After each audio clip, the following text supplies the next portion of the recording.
सुनीता और अक्षय की एक बहुत ही प्यारी सी बेटी थी जिसका नाम अंशिका था। और अंशिका अभी 8th में पढ़ती थी। अब अंशिका के कॉलेज में ठंडी की छुट्टियां पड़ी। अब अंशिका अपने पापा मम्मी से जिद करने लग गई कि वो नानी के यहाँ जाना चाहती है। और बहुत टाइम से सुनीता के मन में भी था कि वो अपनी मम्मी के घर में एक बार घूम के आ जाए, क्योंकि काफ़ी टाइम हो गया था और अभी पता नहीं क्यों सुनीता काफ़ी बेचैन रहने लग गई थी और उसको मन करता था कि वो एक बार अपने मम्मी पापा से और भाई बहनों से मिल ले। तो जब सुनीता से इतनी ज़िद की अंशिका ने, तो सुनीता ने अक्षय को बोला कि अंशिका इतनी ज़िद कर रही है। तो सुनीता ने अक्षय को बोला कि अंशिका जब नानी के जाने की इतनी ज़िद कर रही है और मेरा भी बहुत दिन से मन कर रहा है, तो क्यों ना कल सुबह हम चलते हैं और एक बार सबसे घर पे मिल के आते हैं, क्योंकि मुझे भी पता नहीं क्यों बहुत बेचैनी सी महसूस हो रही है। और घर पे बात तो होती है बट पता नहीं क्यों मन कर रहा है कि एक बार सबको देख लूं। तो अक्षय ने बोला अब जब तुम इतना बेचैन हो तो एक काम करता हूँ ना, अभी चल लेते हैं हम लोग, और क्या प्रॉब्लम है, अपना सारा सामान पैक कर लो और हम देर रात तक वहाँ पहुँच ही जाएंगे।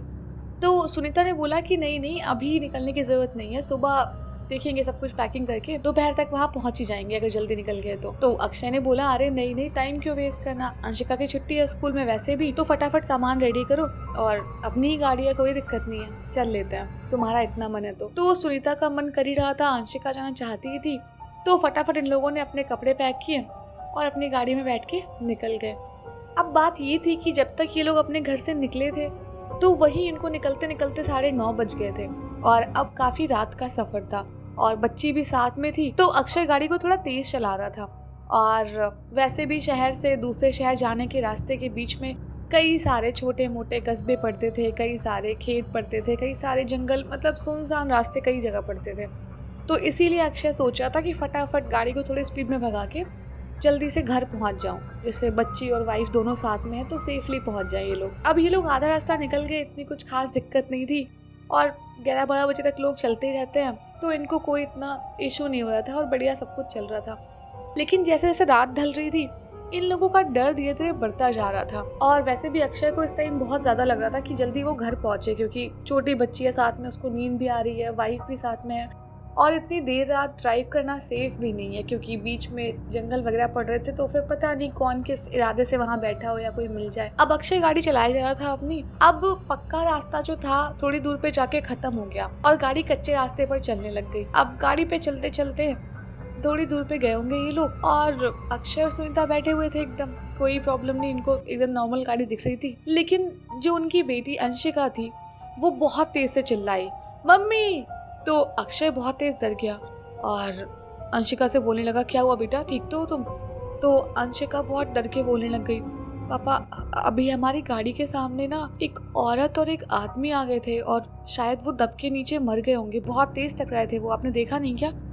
तो अक्षय बोलने लगा नहीं बेटा कोई भी नहीं आया था, शायद तुम्हारी आंख लग गई, तुमने कोई बुरा सपना देखा हो। तो अंशिका बोली नहीं पापा मैं जग रही हूँ और मैंने अपनी आंखों के सामने देखा, अभी वो गाड़ी रोकने के लिए हाथ दे रहे थे और आपने उनके ऊपर गाड़ी चढ़ा दी। अब ये बात सुन के सुनीता भी बहुत अजीब सा फील करने लग गई कि ऐसा तो कुछ हुआ भी नहीं, इसको कैसे दिख गया। तो अक्षय को लगा कि हो सकता है जबकि इसको लग गई उसे पता ना चला हो, बच्ची तो है अभी। तो अक्षय ने उसको बहुत समझाया कि नहीं बेटा कुछ भी नहीं हुआ, कोई भी नहीं आया था गाड़ी के सामने और कोई बात नहीं हुई है। अब जैसे ये समझा रहा था अक्षय अपनी बेटी अंशिका को, उतनी देर में पता नहीं क्या हुआ, थोड़ी देर गाड़ी चली 2-3 मिनट और एकदम से गाड़ी अपने आप रुक गई। अब अक्षय कार से बाहर निकला और इधर उधर कार में सब कुछ चेक करने लग गया कि क्या खराबी है, लेकिन कोई भी खराबी नहीं थी, गाड़ी एकदम फिट थी उसके हिसाब से। लेकिन अक्षय बार बार चाबी घुमा रहा है, गाड़ी स्टार्ट नहीं हो रही है।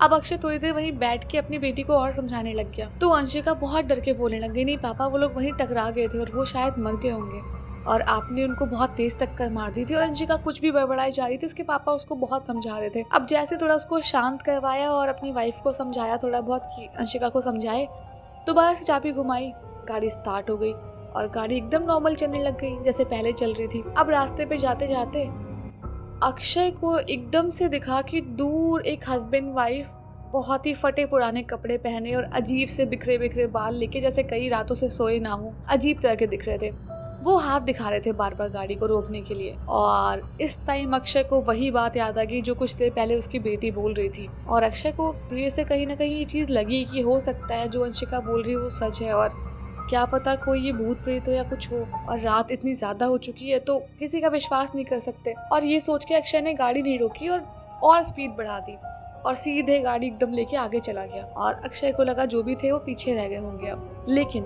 चौंकाने वाली बात ये थी कि वो जो भी कपल थे या जो भी दो लोग थे वो इतनी पीछे रहने के बावजूद फिर कुछ दूर पे आगे वही दिखाई पड़ रहे थे और अभी भी वो कार को ऐसे ही हाथ दे रहे थे रुकने के लिए। और अक्षय ने अभी भी कार नहीं रोकी और अक्षय कार चलाए जा रहा है एकदम स्पीड में। और इतने में अक्षय को एक बहुत ही भयानक चेहरा दिखाई दिया अपनी गाड़ी के मिरर में। वो चेहरा इतना ज्यादा भयानक था और अक्षय से अपनी गाड़ी की स्टीयरिंग व्हील बिल्कुल कंट्रोल नहीं हुई और वो गाड़ी इधर उधर करने की जाके एक बहुत बड़े से पेड़ में लड़ गई। हालांकि इन लोगों को कोई चोट नहीं आई लेकिन वो गाड़ी वहीं पे रुक गई। और ये तीनों बहुत ज्यादा डरे हुए थे अभी, क्योंकि अंशिका ने तो देखा ही था किसी को गिरते हुए गाड़ी के आगे और अब इन तीनों को वही बार बार दिखाई पड़ रहे थे। वो एक लूप सा बन गया था। इन लोगों को लगा था जैसे ये लोग उसी रास्ते पे वापस जा रहे हैं बार बार, और वो दोनों आत्माएं या दोनों जो भी भूत पिशाच जो भी थे वो बार बार गाड़ी के सामने आए जा रहे थे। और इन तीनों की हालत बहुत खराब थी, एकदम तीनों डर के हमारे कांपने लग गए कि अब करे तो करे क्या, रास्ता आगे बढ़ ही नहीं रहा है, बार बार घूम के गाड़ी एक ही जगह पे आ रही है। इतने में जो सुनीता का भाई शशांक था, मतलब अंशिका के जो मामा थे, उनका कॉल आया और अपनी बहन से वो कॉल पे बात करने लग गए कि कहाँ तक पहुंची हो। तो सुनीता बहुत डर के मारे बात करने लग गई और बोलने लग गई कि हम तो मतलब पहुंचने ही वाले थे, आधा रास्ता निकल गया था, लेकिन यहाँ पता नहीं क्या हो रहा है और हम किसी लूप में फंस गए हैं, जाने क्या हो गया है, लेकिन हम गाड़ी से आगे कहीं बढ़ ही नहीं पा रहे हैं। बार बार हमें वो अजीब आत्माएं दिखाई दे रही हैं और हम कहीं आगे बढ़ ही नहीं पा रहे, हम उसी रास्ते पे अटक गए। तो शशांक ने बोला कि नहीं, आप लोग परेशान मत हो, आप जहाँ पे भी हो वहीं रुकना, अब गाड़ी स्टार्ट मत करना, आप लोग ठीक हो। तो सुनीता ने बोला कि हाँ हम लोग ठीक है, लेकिन बस अब गाड़ी कहीं ऐसे आके टकरा गई और हम लोग गाड़ी से निकलना नहीं चाहते। तो शशांक ने बोला कि ठीक है, आप लोग कार के अंदर रहो और मैं आसपास के इलाके में ही आया हुआ था, मैं जस्ट अभी आता हूँ और आपको वहाँ से पिक करता हूँ, आप लोग चिंता बिल्कुल मत करना और कुछ नहीं होगा, ऐसा कोई चिंता वाली बात नहीं है और आप कुछ देर बस मेरा वेट करना। बहुत समझा के उसने अपनी बहन को फोन रखा और वेट करने के लिए बोला, बाहर निकलने को बिल्कुल मना कर दिया। अब ये दोनों हस्बैंड वाइफ और उनकी बेटी अपने मामा के आने का वेट करने लग गई और 15-20 मिनट बीते होंगे, शशांक की बाइक दूर से दिखाई दे गई आते हुए। और ये देखते ही इन तीनों को बहुत राहत महसूस हुई कि चलो भाई ये तो कम से कम आ गया, अब जो भी होगा हम पहुंच जाएंगे। और शशांक जैसे ही आया ये लोग बहुत खुश हो गए और एकदम मिलने लग गए। शशांक ने बोला कि अब कोई बात नहीं है, आप एक काम करो, कार स्टार्ट करो, मैं गाड़ी लेके पीछे चलता हूँ और बिल्कुल डरने की जरूरत नहीं है, मैं आपके साथ में हूँ। तो अक्षय ने बोला कि हाँ तुम भी आओ, कार में बैठ जाओ और चलते जाओ साथ में। तो शशांक ने बोला कि नहीं मैं तो बाइक लेके आपके लिए आया था, आप चलते रहो, मैं बाइक लेके पीछे चल रहा हूँ और आप लोग बिल्कुल डरना मत, कोई दिक्कत नहीं है, मैं साथ में चलता हूँ। अब इन तीनों को शशांक के आने की पहली बार सबसे ज्यादा शायद खुशी हो रही होगी, क्योंकि इनको बहुत राहत महसूस हो रही थी। और जैसे ही शशांक आया ना, जो इनको डर था और जो भी इनको चीजें महसूस हुई थी सब कुछ दिखना बंद हो गया। कार एकदम बढ़िया चली और देखते ही देखते पूरा रास्ता निकल गया और फटाफट ये लोग अपने घर पहुंच गए, मतलब नानी के यहाँ। और जैसे ये लोग घर के अंदर गए, सब कुछ लोग बाहर बहुत रो रहे थे, बहुत ज्यादा दुखी वाला माहौल था, सब इधर उधर, कोई कहीं रो रहा है, कुछ हो रहा है। ये चीज तो एक्सपेक्ट ही नहीं की थी इन लोगों ने, तो खुशी खुशी घर पहुंचे थे कि चलो भाई नानी नाना से मिलेंगे, मामा से मिलेंगे। हुआ क्या, यहाँ पे पूरा घर रो रहा था और ये सब देख के ये तीनों भी बहुत ज्यादा डर गए और फटाफट घर के अंदर भागने लग गए। जैसे घर के अंदर गए, इन्होंने आंगन में देखा कि वो शशांक जो इनको घर तक लेके आया, अपनी गाड़ी को पीछे चला के इनको यहाँ घर तक छोड़ के गया, उसकी लाश आंगन में पड़ी हुई थी। और ये सब कैसे हुआ, क्या हुआ, इन तीनों को कुछ भी समझ नहीं आया था। ये तीनों अब और ज्यादा डर गए और दुखी भी बहुत ज्यादा हुए कि ये सब हो क्या रहा है। इनको तो कुछ देर समझ नहीं आया कि सपना है, सच है, क्या है। तो इसी बीच में सुनीता बहुत रोने लग गई, अपनी मम्मी से पूछने लग गई कि मम्मी ये सब क्या हुआ और तुमने मुझे बताया तक नहीं फोन करके। सुनीता बोलने लग गई अपनी मम्मी से कि हम लोग तो ऐसे ही तुमसे मिलने आने वाले थे और इतनी बुरी खबर हम यहाँ पे आके पाएंगे, हमें बिल्कुल भी एक्सपेक्ट नहीं था ये। और बहुत रोने लग गए वो सब, क्योंकि अंशिका भी अपनी मामा से बहुत प्यार करती थी और सुनीता को तो भाई था, वो अपनी बहन को बहुत मानता था। तो सुनीता की मम्मी बोलने लग गई कि आज रात जब शशांक घर से बाहर निकला, वो अपनी बाइक पे अपने किसी दोस्त से मिलने जा रहा था और बाइक शायद थोड़ी तेज चला रहा था वो, या क्या हुआ, एकदम से उसकी गाड़ी सामने आते हुए ट्रक से टकरा गई और उसी वक्त शशांक की मौत हो गई। और जो गांव वाले आसपास से गुजर रहे थे और उन्होंने इसकी मदद करनी चाहिए, लेकिन जब तक उन्होंने देखा और मदद करते तब तक शशांक की मौत हो चुकी थी। और हम तुम्हें कॉल क्या करते, हम खुद ही इस चीज को समझ नहीं पाए थे और हम सोच रहे थे तुम्हें सुबह बता देंगे फोन करके कि तुम लोग रात में निकलोगे, कहीं तुम्हारे साथ कुछ ऊंच नीच हो गया तो फिर हमारा क्या होगा, हम तो वैसे भी इतना परेशान है, कितने दुख झेलेंगे। ये सब कह के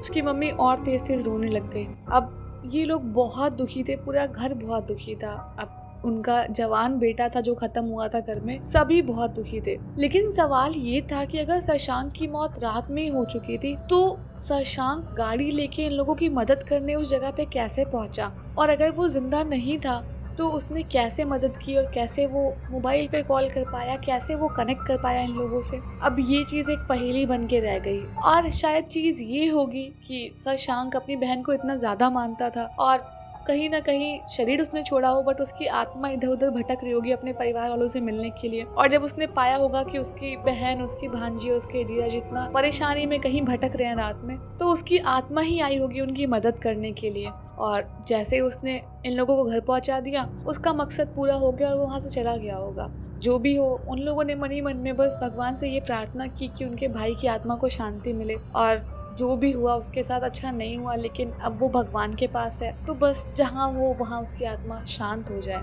और इस कहानी से हमें ये शिक्षा मिलती है कि इंसान जब अपना शरीर छोड़ता है तो उस टाइम शायद वो रियलाइज़ नहीं कर पाता कि वो जिंदा है नहीं है। कुछ टाइम लगता होगा शायद इस चीज़ को समझने सोचने में, और वो शायद इस दुनिया में और उस दुनिया के बीच में फंस जाता होगा।